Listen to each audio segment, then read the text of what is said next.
जय हिंद। तो हम लोग पढ़ रहे थे कि वास्तविक संख्या का हम लोगों ने 2 इंट्रोडक्शन क्लास था और 2 प्रश्नावली एक का था जो हम लोगों ने कंप्लीट कर चुका है। आज है प्रश्नावली 1 का बी। जिन लोगों ने वो वीडियो नहीं देखा है तो जाके देख सकते हैं। प्रश्नावली एक का क्वेश्चन का सॉल्यूशन बताया गया है।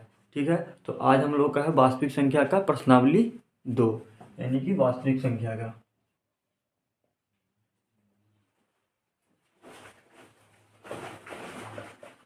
वास्तविक संख्या, ठीक है। इसका प्रश्नावली एक का बी है। इस एक का बी में हमको क्या क्या करना है, क्या नहीं करना है, पहले आज की क्लास में समझेंगे क्या करना है। अभाज्य संख्या या अभाज्य, अभाज्य संख्या या अभाज्य किसे कहते हैं कि किसी धन पूर्णांक को अभाज्य संख्या कहा जाता है यदि उससे 2 या 2 से अधिक ऐसे गुणनखंडों के रूप में व्यक्त नहीं किया जा सके जिनमें प्रत्येक पूर्णांक गुणनखंड उस पूर्णांक से छोटा हो। कह रहा है कि अभाज्य संख्या अभाज्य किसी धन पूर्णांक को अभाज्य कहते हैं यदि उसे 2 या 2 से अधिक ऐसे गुणनखंडों के रूप में व्यक्त नहीं किया जा सके जिनमें प्रत्येक पूर्णांक गुणनखंड उस पूर्णांक से छोटा हो। ठीक है, यानी कि 7 क्या है, 7 एक अभाज्य संख्या है क्योंकि 7 का गुणनखंड क्या होगा, 7 गुने 1, और इसका प्रत्येक गुणनखंड क्या है, 7 से छोटा नहीं है। ठीक है, प्रत्येक गुणनखंड 7 से छोटा नहीं है। बात करें 8 का, तो 8 अभाज्य संख्या, 8 अभाज्य संख्या इसलिए है कि 8 का जब गुणनखंड करेंगे हम लोग तो 4 गुने 2 के दोनों के गुणनखंड 4 और 2 8 से छोटा है, 8 से छोटा है।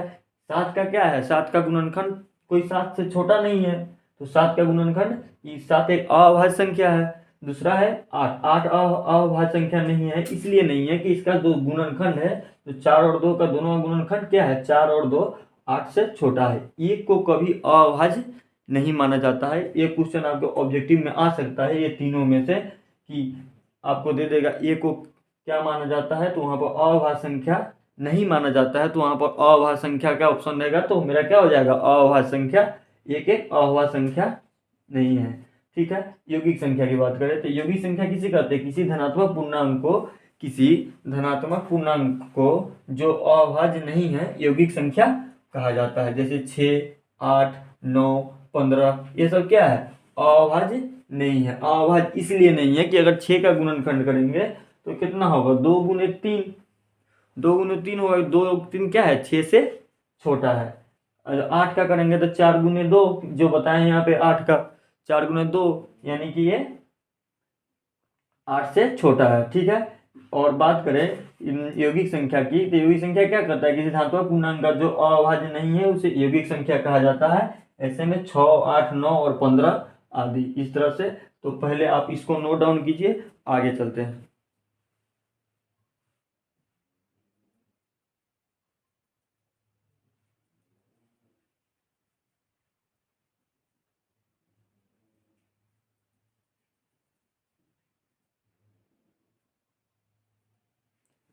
ठीक है, तो आगे बढ़ते हैं। अभाज्य इसके आगे क्या है, इसके आगे जो है उसके बारे में हम लोग चर्चा करते हैं। ठीक,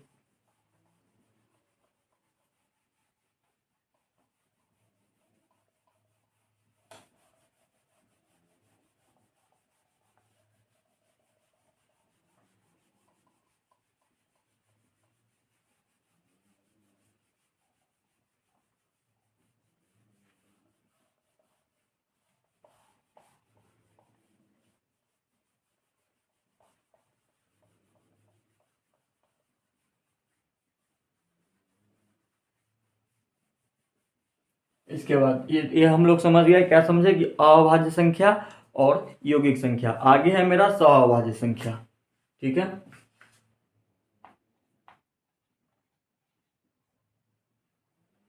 सहअभाज्य संख्या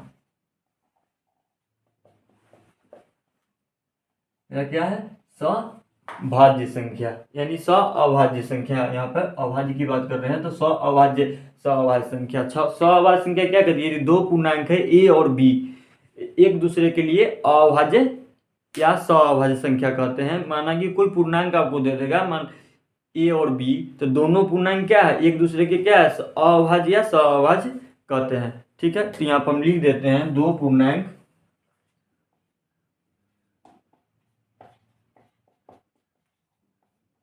ए और बी एक दूसरे के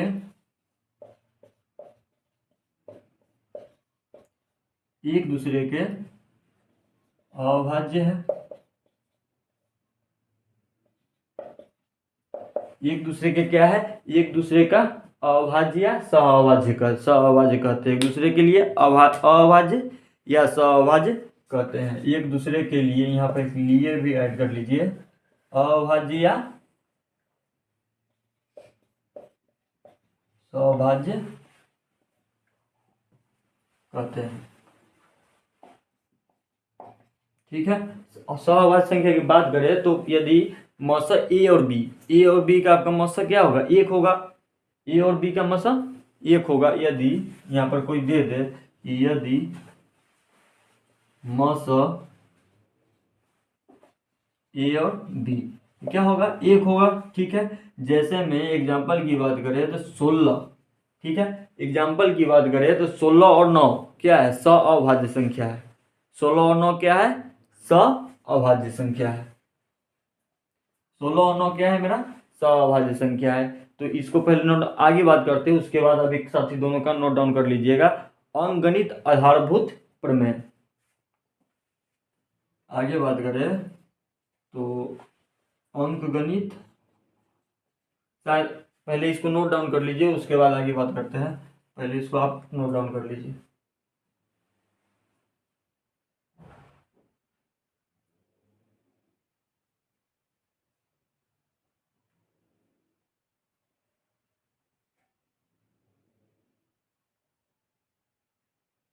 ठीक है, तो आगे चलते हैं।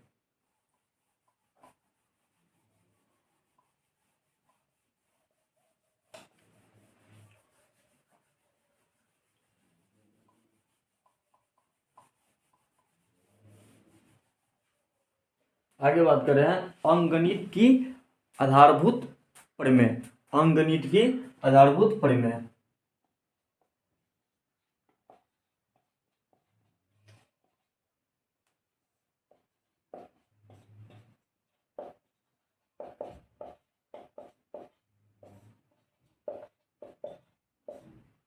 अंकगणित की आधारभूत प्रमेय, प्रत्येक भाज्य संख्या को अभाज्य संख्या के धनात्मक के रूप में, धनात्मक घातों के गुणनफल के रूप में व्यक्त किया जा सकता है। यानी कि प्रत्येक भाज्य संख्या को अभाज्य संख्या के धनात्मक के घातों के रूप में व्यक्त किया जा सकता है। यानी प्रत्येक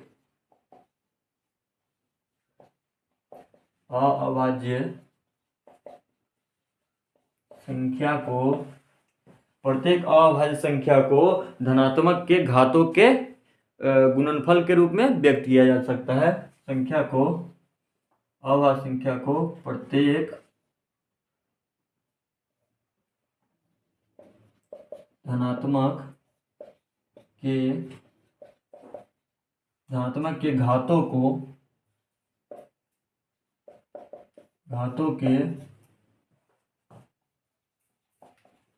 गुणनफल के रूप में व्यक्त किया जा सकता है। ठीक है, प्रत्येक अभाज्य संख्या को प्रत्येक घातों के गुणनफल के रूप में व्यक्त किया जा सकता है तथा यह गुणनखंडों के आने वाले क्रम को छोड़ के अद्वितीय होते हैं, तथा ये गुणनखंडों के आने वाले क्रम को छोड़कर अद्वितीय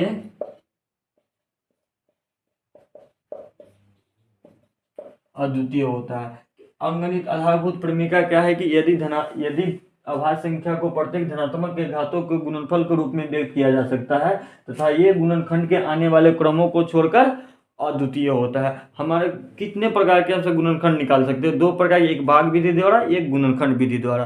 तो भाग विधि द्वारा कैसे निकाल सकते हैं, एग्जाम्पल के तौर पर समझते हैं। अगर 420 लेते हैं तो 420 को कैसे, किस, यानी कि 420 को तो पहले गुणनखंड निकालेंगे, ये भाग विधि, ये कौन सा विधि है, पहली बात करते हैं भाग विधि द्वारा। भाग, ये इतना ही तक है, भाग विधि द्वारा। ठीक है, इसकी बात करते हैं तो अब इसका लेते हैं 420। ठीक है, 420 को अगर 2 से डिवाइड करते हो तो 210, फिर 2 से करोगे तो 105, और फिर इसको कितना से लगा सकते हो, 3 से लगाओगे तो कितना आ जाएगा, 3 तिहाई 9 और 3 पचे 15, फिर 5 से लगाओगे, 5 सत्ते 35, फिर 7 से लगाओगे 1, तो क्या लिखोगे, 420 बराबर 2 गुने 2 गुने 3 गुने 5 गुने 7। ये क्या हो गया मेरा, भाग विधि द्वारा। अब गुणनखंड विधि द्वारा की बात करते हैं, गुणनखंड विधि द्वारा। गुणनखंड विधि, गुणनखंड विधि की बात करें तो यही लेते हैं 420 का, तो क्या लिख सकते हैं, 2 से भाग देंगे, कितना आएगा, 210 आएगा, फिर 2 से 210 को भाग देते हैं, फिर कितना आएगा, 105 आएगा, फिर 105 को 3 से भाग देते हैं तो कितना आएगा, यहाँ पे 35 आएगा, फिर 35 को 5 से भाग देते हैं तो कितना आएगा, 7 आएगा। ठीक है, तो इसको क्या लिख सकते हैं कि 420 बराबर 2 गुने 2 गुने 3 गुने 5 गुने 7। ठीक है, हम लोगों ने क्या देखा, भाग विधि द्वारा इस तरह से निकालते हैं गुणनखंड, और गुणनखंड विधि द्वारा इस तरह से निकालते हैं अंकगणित की आधारभूत प्रमेय।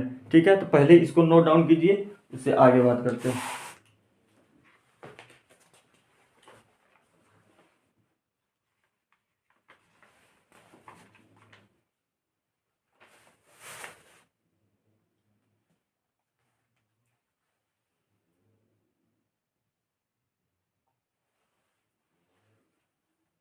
ठीक है, तो आगे चलते हैं।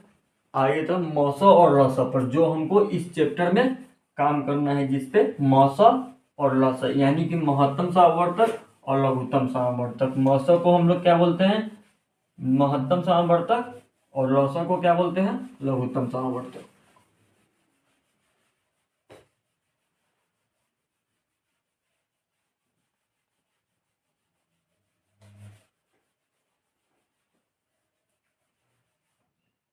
मौसा और लसा, पहले यहाँ लिख देते हैं, मौसा, मौसा को हम लोग क्या कहते हैं, महत्तम समापवर्तक। ठीक है, और लसा को क्या कहते हैं, लघुत्तम समापवर्तक। ठीक है, मौसा और लसा समझ के हमको इसी के बारे में बात करना है कि मौसा और लसा कैसे निकालते हैं, मौसा और लसा। ठीक है, ये कैसे निकालते हैं, मान लेते हैं आपको क्वेश्चन में दे रहा है कि 320 और 160 का मौसा और लसा निकाले। ठीक है, 320 और 160 आपका क्वेश्चन है कि 320 और 160 का मौसा और लसा निकाले। तो 320 से 160 को कैसे निकालोगे, 320 को पहले निकालोगे 2 से, 2 एकम दे, 2 छक 12, 160, फिर 2 से 80, फिर 2 से 40, फिर 2 से 20, फिर 2 से 10 और फिर 2 से 5। तो हमने क्या निकाला, 320 का कितना हो गया, यहाँ पर लिखते हैं 320 बराबर 2 गुने 2 गुने 2 गुने 2 गुने 2 गुने 2 गुने 5, यही आ गया, 2 गुने 2 गुने 2 गुने 2 गुने 2 गुने 2 5,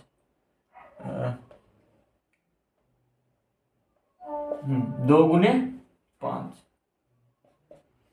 ये लिख सकते हैं। अब निकालते हैं 160 का। 160 की बात करें तो 160 का क्या होगा, अगर 160 का आप मौसा या मौसा निकाल रहे हो तो 80, फिर हो जाएगा 40, फिर हो जाएगा 20, फिर हो जाएगा 10, फिर हो जाएगा 5। ठीक है, तो 160 बराबर क्या लिख सकते हैं, 2 गुने 2 गुने 2 गुने 2 गुने 2 गुने 5, ये लिख सकते हैं। ठीक है, अब क्या करना है, मौसा निकालने के लिए हम क्या करते हैं, इसमें का जो कॉमन होगा ना, यानी कि जो बराबर होगा, दोनों में सेम होगा, उसको हम पहले लिखते हैं। यानी कि कितना सेम है सो पहले देख लेते हैं। 1 2 ये बराबर है, ये दोनों सेम है, ये दोनों सेम है, ये दोनों सेम है, ये दोनों सेम है, और एक 5 सेम है। ठीक है, इतना ही सेम है, मेरा तो इतना ही सेम है ना। तो इसको क्या करेंगे, लिखेंगे मौसा बराबर, अब मौसा की पहले निकालना है, तो मौसा बराबर क्या हो जाएगा, जब दोनों मिल जाए तो इस दोनों का बदल, 2 का बदला 1 2, फिर इस दोनों 2 का बदला 1 2, फिर इस दोनों 2 के बदले 1 2, फिर इस दोनों 2 के बदले 1 2, फिर इस दोनों 2 के बदले 1 2, और इस 5 के बदले 1 5। यानी कि जो जो कॉमन था उसमें से दोनों में दो दो, दो, दो बराबर था, उसमें हम 1 2 लिए। ठीक है, दोनों में 5 बराबर था तो दोनों हम 5 लिए। ठीक है, तो अब इसको गुना करते हैं। 5 दूनी 10, 10 दूना 20, 5 दूनी 10, 10 दूना 20, 20 दूनी 40, 40 दूना 80, 80 दूना 160। 160 क्या आ गया मेरा मौसा। अब लौसा की बात करते हैं, तो लौसा की बात क्या करेंगे, लौसा की देखिए मौसम में जितना आया था ना उसको पहले लिख दीजिए। लौसा निकालने के लिए क्या करेंगे, लौसा निकालने की जरूरत नहीं है, मौसम में जो जो आया था सो लिख दीजिए, जो कॉमन कॉमन लिए थे। 2 गुने 2 गुने 2 गुने 2 गुने 2 गुने 5 गुने, और जो 2 बचा हुआ है यानी कि जो संख्या बचा हुआ है वो लिख देते हैं। तो इसमें कितना हो जाएगा, इसका हो जाएगा आपका 320। ठीक है, तो लौसा निकालना पता चल गया। मौसा कैसे निकलता है सो पता चल गया कि हमारा क्वेश्चन था कि लौसा और मौसा निकाले, तो हम लोगों ने 320 का निकाला। 320 का जब निकाले तो 320 को 2 से भाग दिया तो 160 आया, फिर 2 से भाग दिया 80 आया, फिर 2 से भाग दिया 40 आया, 2 से भाग दिया 20 आया, फिर 2 से भाग दिया 10 आया, और फिर 5 आया। तो हमने लिखा कि मौसा 320 बराबर 2 गुने 2 गुने 2 गुने 2 गुने 2 गुने 5। ठीक है, उसके बाद हमने 160 का निकाला। 160 का निकाला, 2 से भाग दिया 80 आया, फिर 2 से भाग दिया 40 आया, फिर 2 से भाग दिया 20 आया, फिर 2 से भाग दिया 10 आया, फिर 5 आया। अब जब दोनों को लिख के इस दोनों में जो जो हमको मिल रहा था यानी कि बराबर संख्या है, तो दोनों में जितना 2 था 2 2 के बदले 1 2 लिखा। ठीक है, मौसा निकालने की बात करते हैं। मौसा के लिए 2 2 के बदले 1 2, यहाँ पर कुछ भी हो सकता है, 2 की जगह पर 3 हो सकता है, 4 की जगह 4 हो सकता है, 8 हो सकता है, 10 हो सकता है, कुछ भी हो सकता है। अगर दोनों अगर सेम मिल जाए, दोनों संख्या में अगर हमें जो जो अंक हमको सेम मिल रहा है, एक समान मिल रहा है, उसको पहले दोनों अंक के बदले 1 अंक लिखेंगे। उसके बाद निकाल दिया 160 आ गया। लौसा की बात करते हैं, तो जो जो से हमको मिला था उसके बदले तो उतना 2 लिखा गया, जो बच गया था उसको लिख दिए, तो 320 आया। लौसा और मौसा समझ गए होंगे इस विधि द्वारा। चल इसके आगे बात करते हैं, पहले इसको नोट डाउन कीजिए।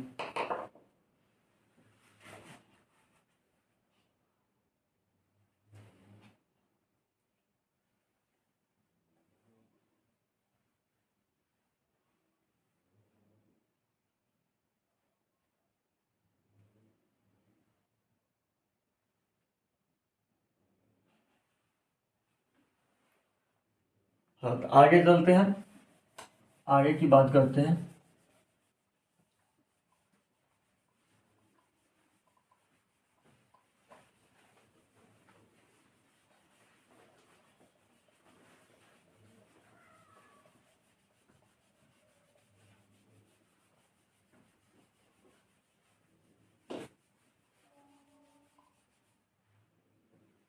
आगे की बात करते हैं।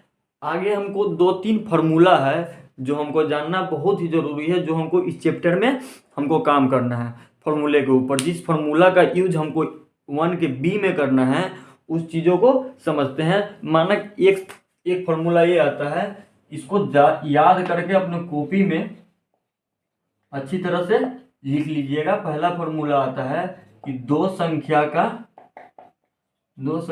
का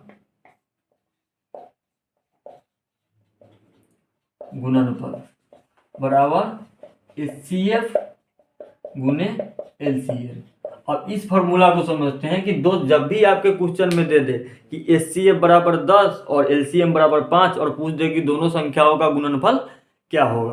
अगर मान लीजिए आपके क्वेश्चन दे दे, मान लीजिए क्वेश्चन है कि HCF बराबर आपको दे दिया 10 और LCM बराबर आपको दे दिया 5। ठीक है, आपसे पूछ दिया कि दोनों संख्याओं का गुणनफल, गुणनफल बराबर क्या होगा। ठीक है, तो आप क्या करेंगे, जब ये फॉर्मूला याद रहेगा तो आप यही करेंगे कि HCF गुने LCM। तो ठीक है, तो 10 गुने 5 कितना आ गया, 50। ये क्या हो गया, हमारा आंसर हो गया। तो इसी तरह से ये फॉर्मूला है दो संख्याओं का गुणनफल बराबर HCF गुने LCM। आगे मेरा एक आगे जो फॉर्मूला है HCF बराबर, दूसरा नंबर फॉर्मूला है कि HCF बराबर, HCF बराबर दो संख्याओं का गुणनफल बटा LCM।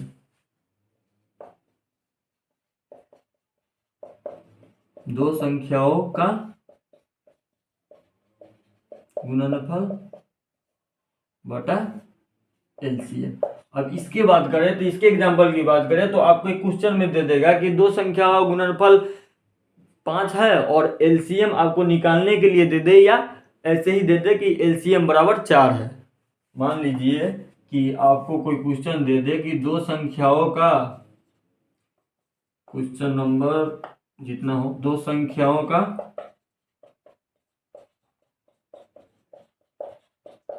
गुणनफल बराबर दे दे 4 और LCM बराबर आपको दे दे 5।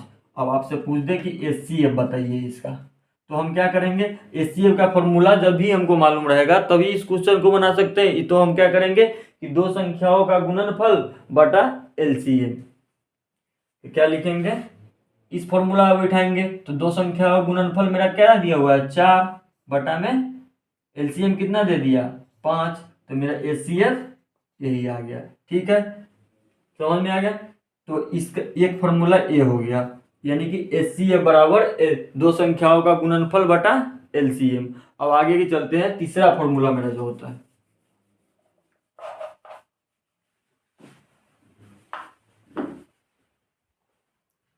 तीसरा फॉर्मूला जो है, तीसरा फॉर्मूला मेरा है कि LCM बराबर, LCM बराबर इसका यही है दो संख्या गुणनफल बटा HCF।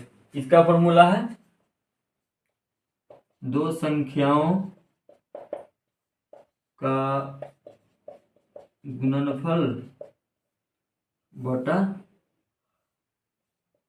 LCM, यही होगा। इसमें भी वही सेम बात है, इसमें आपको दे देगा दो संख्या गुणनफल दे देगा और HCF दे देगा, सॉरी यहाँ HCF होगा, HCF दे देगा। तो उस तरह से आप LCM निकाल सकते हैं, LCM बराबर दो संख्या गुणनफल बटा HCF, ये कर सकते हैं। ठीक है, तो इस चीज़ों को समझ गए आप कि फॉर्मूला का यूज इस चैप्टर में इस 3 फॉर्मूला का यूज करना है और किस तरह से करना है।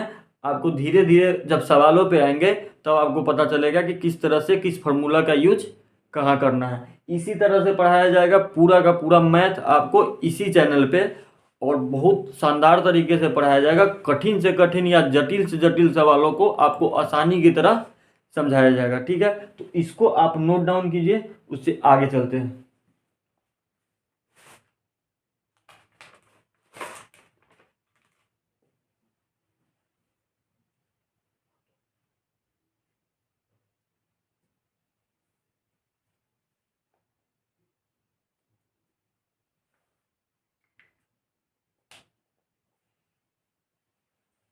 चलिए तो आगे चलते हैं।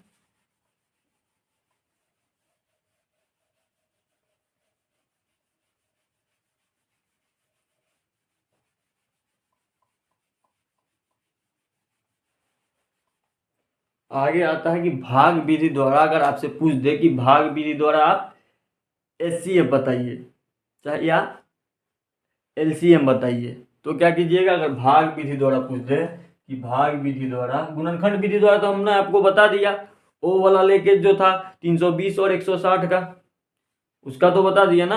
अब गुणनखंड विधि था, ये आपका भाग विधि द्वारा, भाग विधि द्वारा,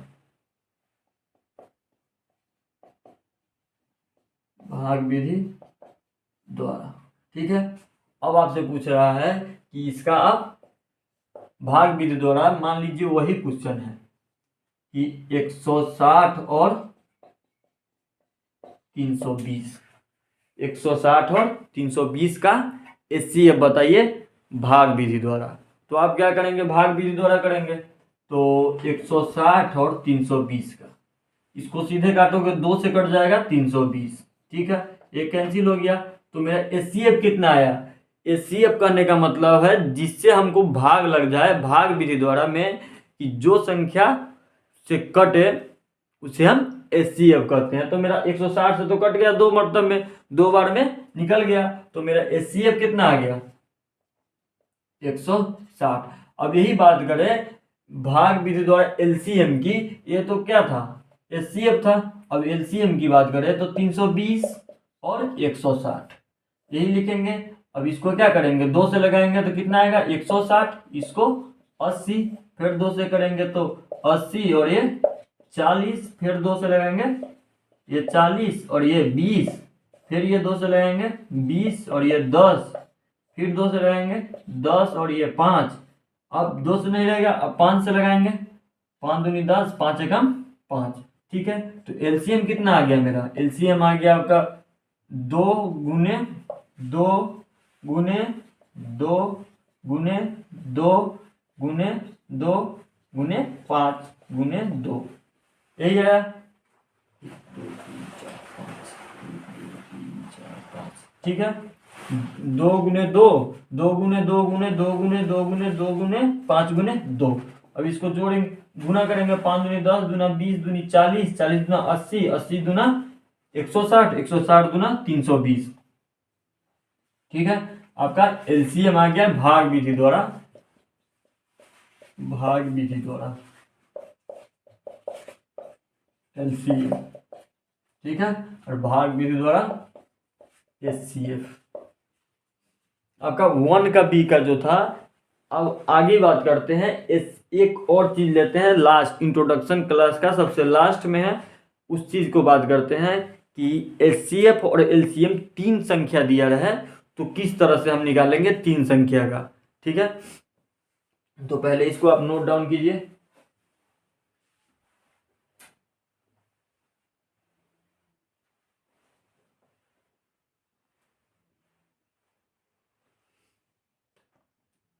तो चलिए अब चलते हैं, जब 3 अंक दिया रहे तो आप उसको HCF कैसे निकालते हैं और LCM कैसे निकालते हैं गुणनखंड विधि द्वारा, ठीक है। ज्यादातर आपको गुणनखंड विधि द्वारा यूज किया जाएगा, भाग विधि द्वारा बहुत कम। भाग विधि द्वारा हमने आपको बता दिया कि भाग विधि द्वारा ऐसे निकाला जाता है। जैसे कि ये क्वेश्चन है कि 12, 18 और 32 को आप गुणनखंड विधि द्वारा HCF और LCM निकालिए। 12, 18 और 32 का गुणनखंड विधि द्वारा HCF और LCM बताएं, ठीक है। तो पहले क्या करेंगे, पहले 12 का लेंगे, 2 से लगाएंगे, 2 छक 12, 2 तिहाई 6, 3 एकम 3, तो 12 यहाँ लिखेंगे। 12 बराबर क्या हो जाएगा 2 गुने 2 गुने 3। अब 18 का लेंगे, 18 को लगाएंगे 2 से, 2 नमा 18, 3 तिहाई 9, 3 एकम 3, ठीक है। तो 18 का आप लेंगे, 18 बराबर क्या हो जाएगा 2 गुने 3 गुने 3 गुने 3, ठीक है। अब लेंगे क्या, एक तो लेने से तक, एक तो वैसे भी एक का गुना किसी में करेंगे तो उतना ही होगा, ठीक है। 32 का, तो 32 बराबर हो जाएगा 16, 8, 4, 2 और 1, ठीक है। तो 32 बराबर आपका क्या हो जाएगा, 32 बराबर हो जाएगा 2 गुने 2 गुने 2 गुने 2 गुने 2, ये हो जाएगा, ठीक है। अब क्या करेंगे, अब तीनों में कॉमन देखेंगे। पहले तो आसान तरीका के लिए आप तीनों को सामने सामने लिख लें, ज्यादातर कंफ्यूज ना होने के लिए। जैसे 12 का था 2 गुने 2 गुने 3, फिर 18 का था 2 गुने 3 गुने 3, फिर 32 का था 2 गुने 2 गुने 2 गुने 2 गुने 2, ठीक है, इतना था।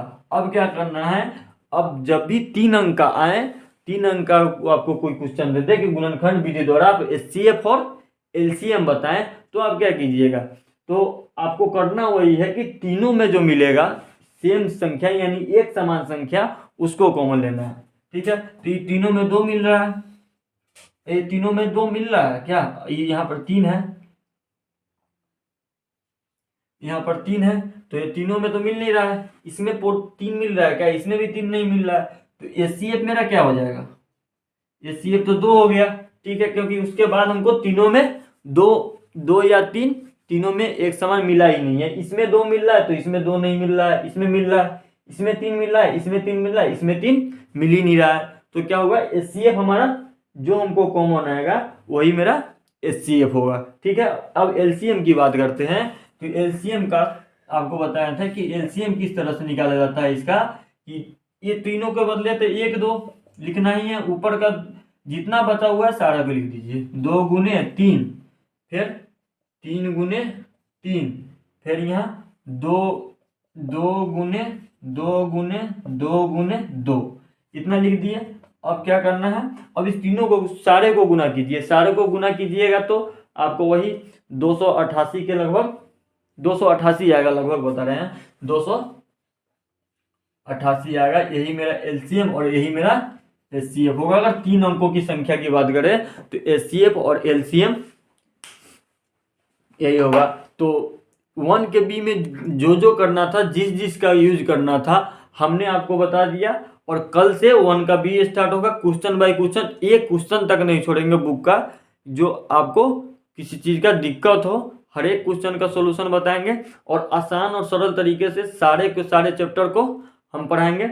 अभी तक 4 क्लास हमने दिया है, 4 क्लास वास्तविक संख्या का, ये मेरा 5वां क्लास है। चारों क्लास का डिस्क्रिप्शन में लिंक मिल जाएगा, आप जाके पहले इंट्रोडक्शन क्लास देखें, उसके बाद चैप्टर का क्लास देखें, तो ज़्यादातर समझ में आएगा और बहुत ही आसान तरीका से समझ में आएगा, कोई दिक्कत नहीं होगा। कहीं भी क्वेश्चन का कोई, मेरा टेलीग्राम चैनल भी है, आप जाके उस चैनल ज्वाइन भी कर सकते हैं, डिस्क्रिप्शन में लिंक होगा। व्हाट्सएप ग्रुप भी है, उस पर जाके भी ज्वाइन कर सकते हैं, इसका भी लिंक डिस्क्रिप्शन में डाल दिया जाएगा। और PDF की बात करें तो PDF आपको ग्रुप में मिल जाएगी, पर डे का PDF आपको वहाँ से आप ले सकते हैं। ठीक है, आज के लिए इतना ही, कल से हम लोग स्टार्ट करेंगे एक्सरसाइज वास्तविक संख्या का 1 का बी। ठीक है, और 1 से 2 दिन में हम फिजिक्स लेके आ रहे हैं, फिजिक्स भी पढ़ाई इसी चैनल पर होगा, यानी कि ज़्यादातर आपको बात करें तो ओवरऑल सारे सब्जेक्टों की पढ़ाई आपको इसी चैनल पे मिलती रहेगी। और इस बार 2024 वाले बच्चों के लिए इस बार सीधी बात है कि इस बार 450 के पार जाना है। जो भी मेरा इस पेड बैच की बात करें तो आप पेड बैच भी ले सकते हैं। इसका पेड बैच का कीमत मात्र मैथ का बात करें तो पेड बैच का मैथ का कीमत जो है सिर्फ 149 रुपया है, और ओवरऑल 1 साल के लिए, यहाँ जब तक आपका एग्जाम खत्म नहीं होता है उतना दिनों के लिए पेड बैच का कीमत 149 रुपया है। मैथ का भारती भवन का पूरा सॉल्यूशन के साथ में, PDF के साथ में पूरा दिया जाएगा आपको। तो ज़्यादा से ज़्यादा जुड़िए, ज़्यादा से ज़्यादा शेयर कीजिए, सब्सक्राइब कीजिए, क्योंकि बहुत ही आसान तरीके से आपको इस चैनल पे पढ़ाया जाएगा और बहुत ही समझाया। कोई भी चीज़ का डाउट हो तो ग्रुप में जाके आप पूछ सकते हैं, डाउट का सॉल्यूशन आपको मिलता रहेगा। इसलिए जय हिंद, धन्यवाद, बाय बाय। और आप लोगों ने बहुत सपोर्ट दिया और पहले 4 वीडियो पर, इसके लिए धन्यवाद। जय हिंद, आज के लिए इतना ही।